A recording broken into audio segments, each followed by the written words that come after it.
ঘুমানোর আগে আপনি প্রথমত পড়বেন আয়াতুল কুরসি। আয়াতুল কুরসি কোনটা? আল্লাহু লা ইলাহা ইল্লা হুয়াল হাইয়ুল কাইয়্যুম লা তাখুযুহু সিনাতুন ওয়া লা নাওম, এখান থেকে লাহু মা ফিস সামাওয়াতি ওয়া মা ফিল আরদি মান যাল্লাযী ইয়াশফা'ু ইনদাহু ইল্লা বিইذনিহি ইয়া'লামু মা বাইনা আইদিহিম ওয়া মা খালফাহুম ওয়া লা ইউহিতুনা বিশাইইন মিন ইলমিহি ইল্লা বিমা শা'a ওয়াসি'a কুরসিয়ুহু সামাওয়াতি ওয়াল আরদ ওয়া লা ইয়াউদুহু হিফযুহুমা ওয়া হুয়াল আলিয়্যুল আযীম।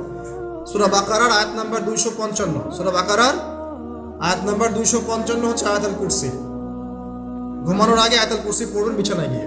তারপরে সূরা বাকারার শেষের 3টা আয়াত পড়বেন। সূরা বাকারার শেষের 3টা আয়াত, লিল্লাহি মা ফিস সামাওয়াতি ওয়া মা ফিল আরদ, এখান থেকে শুরু করে ফানসুরনা আলাল কওমিল কাফিরিন পর্যন্ত এই শেষের 3টা আয়াত অবশ্যই পড়বেন। ঘুমানোর আগে যে ব্যক্তি আয়াতুল কুরসি পড়বে, আল্লাহর পক্ষ থেকে একজন ফেরেশতা তার কাছে থাকবে। সারা রাত এই ফেরেশতা ওই ব্যক্তিকে পাহারা দিবে ইনশাআল্লাহ। কোনো বিপদ আপদ তাকে স্পর্শ করবে না ইনশাআল্লাহ তাআলা।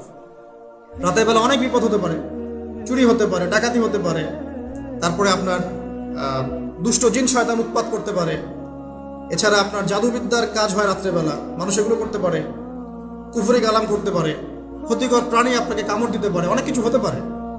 আপনি তো ঘুমের মধ্যে আছেন, আপনি জানেন না কি হচ্ছে। অতএব আয়াতুল কুরসি পড়বেন, ইনশাআল্লাহ আল্লাহ পাক আপনাকে হেফাজত করবে ইনশাআল্লাহ। আর সূরা বাকারার শেষের 3টা আয়াত কেন পড়বেন? কারণ নবী সাল্লাল্লাহু আলাইহি ওয়াসাল্লাম বলেছেন, রাতের বেলা সূরা বাকারার 3টা আয়াত যে ব্যক্তি পড়বে, সারা রাত যদি আপনি নফল নামাজ পড়তেন যে নেকি হতো, এই 3 আয়াত পড়ার মাধ্যমে সেই নেকি হয়ে যাবে ইনশাআল্লাহ। ঠিক আছে? সারা রাত ধরে নফল নামাজ পড়া কি কষ্টকর না? এটা সবচেয়ে সহজ হচ্ছে আপনার সূরা বাকারার শেষের 3টা আয়াত পড়বেন, ঘুমিয়ে যাবেন ইনশাআল্লাহ। সারা রাতের নেকি আপনার আমলনামায় লেখা হবে। এগুলো শুধু বললেই হবে না আর শুনলেই হবে না, আমল করতে হবে কবে থেকে? ইনশাআল্লাহ আজকে থেকে। আল্লাহ পাক সবাইকে আমল করার তৌফিক দান করুন, আমিন। এরপর কি করবেন? এরপর 3 কুল পড়বেন। কয় কুল? 3 কুল। কোনটাকে 3 কুল বলে? বিসমিল্লাহির রহমানির রহিম, কুল হুয়াল্লাহু আহাদ এটা একটা, কুল আউযু বিরাব্বিল ফালাক এটা একটা, কুল আউযু বিরাব্বিন নাস এটা একটা। এই 3টা সূরা কার মুখস্থ নাই? এমন কেউ কি আছে যে এই 3টা সূরা মুখস্থ নাই? আছে? যদি থাকে তার গলায় দড়ি দেওয়া উচিত।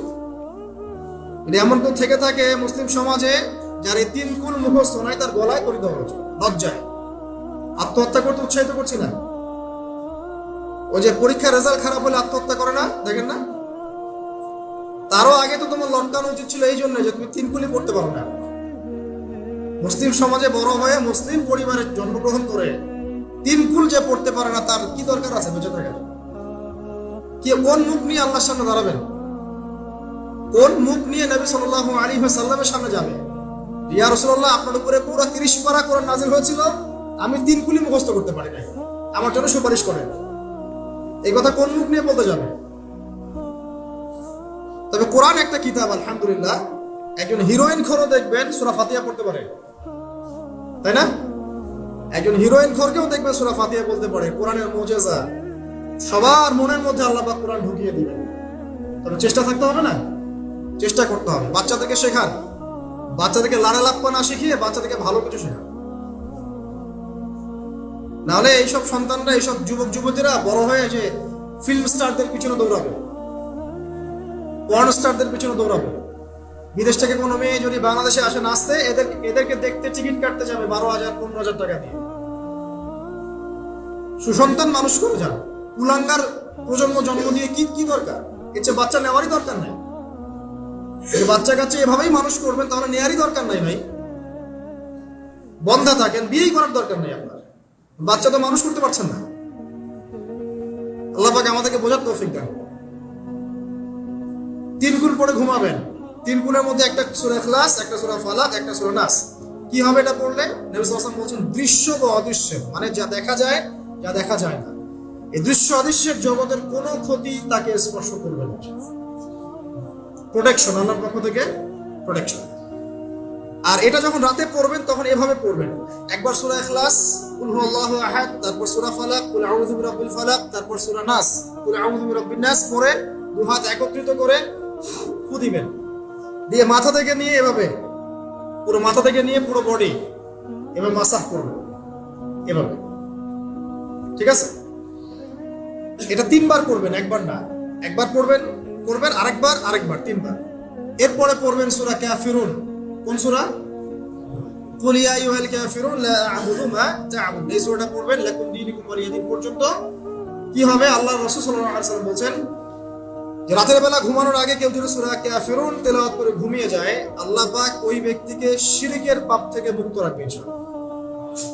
আমি অনেক লেকচারে বলেছি, আবার বলছি, যে যত মানুষ জাহান্নামে যাবে, হাজারে যে 999 জন মানুষই জাহান্নামে যাবে, তাদের আমলনামার মূল পাপটা হচ্ছে শিরক। কথা বুঝতে পারছেন? এই যে হাজারে যে পুরো 99% মানুষ জাহান্নামে যাচ্ছে, এটা তো হাদিস। তার মধ্যে যারা জাহান্নামে যাবে তাদের আমলনামায় সবচেয়ে কমন যে পাপটা থাকবে সেটা হলো কি? শিরকের পাপ। কারণ শিরক ছাড়া আল্লাহ পাক যে কোনো পাপ তওবা করলেই যাকে ইচ্ছা মাফ করে দিতে পারে। শিরকরত অবস্থায় কোনো মানুষ যদি মারা যায়, তাহলে সে ব্যক্তি জাহান্নামে যাবে, এটাই চূড়ান্ত। ইল্লা মাশাআল্লাহ। তো সূরা কাফিরুন যদি আপনি তেলাওয়াত করেন, আল্লাহ পাক আপনাকে শিরক থেকে বাঁচাবেন। শিরক সম্পর্কে বিস্তারিত জানার জন্য আপনি পড়েন কিতাবুত তাওহীদ। কোন বই? কিতাবুত তাওহীদ। এই বইটাকে পড়েন, দেখবেন এখানে শিরকের সমস্ত বিষয়গুলো লেখা আছে। কোন কোন কাজ করলে শিরক হয়, কোন কোন কথা বললে শিরক হয়, কি চিন্তা করলে শিরক হয়। মনে রাখেন, এই যুগে সবচেয়ে বেশি যে পাপে মানুষ ডুবে আছে এটা হলো শিরকের পাপ। শুধু শিরক নিয়ে আমি আলাদা লেকচার দিব ইনশাআল্লাহ, কারণ এখন শিরকের আলোচনা শুরু করলে আর প্রোডাক্টিভ মুসলিম আলোচনা করতে পারবো। এটা এত ডিটেলস একটা সাবজেক্ট। মনে রাখবেন, শিরক চিন্তায় হয়, কথায় হয় এবং কাজে হয়। এই তিন শ্রেণীর শিরকের বিস্তারিত বিবরণ দেওয়া আছে কিতাবুত তাওহীদ নামের একটা বই। বাজারে কিনতে পাওয়া যায়, পড়ে দেখবেন। আর কি?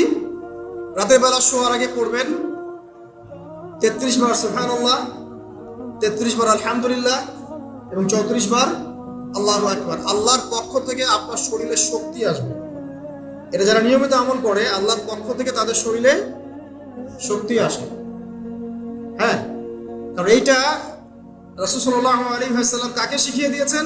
তার মেয়ে ফাতিমা রাদিয়াল্লাহু আনহাকে। ফাতিমা রাদিয়াল্লাহু আনহা এবং আলী রাদিয়াল্লাহু আনহু, তারা দুজন গিয়েছেন আল্লাহর রাসূলের দরবারে। গিয়ে বলেছেন, আমাদেরকে একজন দাসী বা দাস দিন, বাসার অনেক কাজ আমরা করতে পারি না, লাগে না কাজের মানুষ। নবী সাল্লাল্লাহু আলাইহি ওয়াসাল্লাম বলছেন যে আমি কি তোমাদেরকে এমন কিছু শিখিয়ে দিব যেটা তোমাদের এই দাস দাসের অভাব পূরণ করে দিবে, প্রয়োজন হবে না? অবশ্যই শিখিয়ে দিন।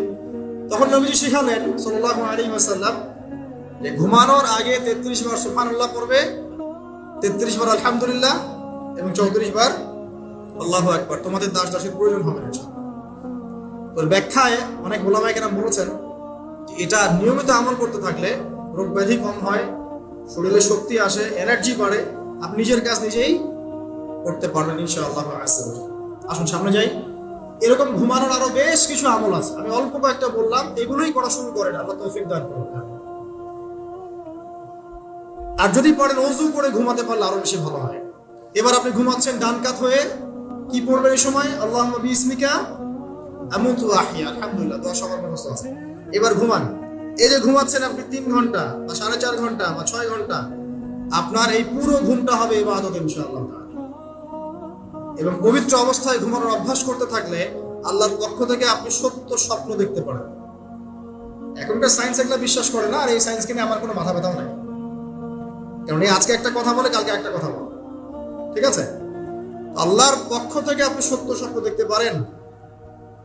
ইউসুফ আলাইহিস সালাম জেলখানায় বন্দী, সূরা ইউসুফ পড়ে দেখেন। তখন কয়েদিদের মধ্যে দুইজন স্বপ্ন দেখেছে। একজন স্বপ্ন দেখছে তার মাথার উপরে রুটি, উপর থেকে পাখি এটা ঠোকরে কি করছে, খেয়ে নিয়ে চলে যাচ্ছে। আরেকজন স্বপ্ন দেখেছে যে সে শরাব পান করাচ্ছে একজনকে, আছে না সূরা ইউসুফে?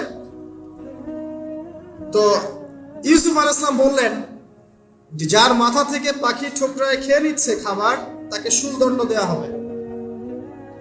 আর যে শরাব পান করাচ্ছে সে অতি শীঘ্রই মুক্ত হয়ে যাবে, জেল থেকে ছাড়া পেয়ে যাবে। কয়দিন পর তাই হলো। এই যে স্বপ্ন যারা দেখেছে এরা কি মুসলিম?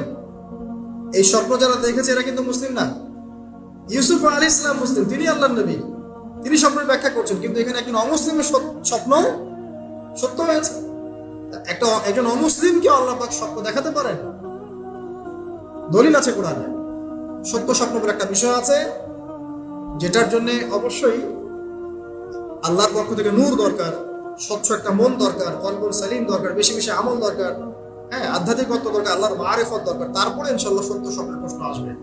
সারাদিন টিভি দেখে, গান শুনে, সিরিয়াল দেখে, গালিগালাজ করে, গীবত তহমত করে, খোঁচাখুচি করে, চুলাচুলি করে, এদের সাথে সত্য স্বপ্নের কি সত্য?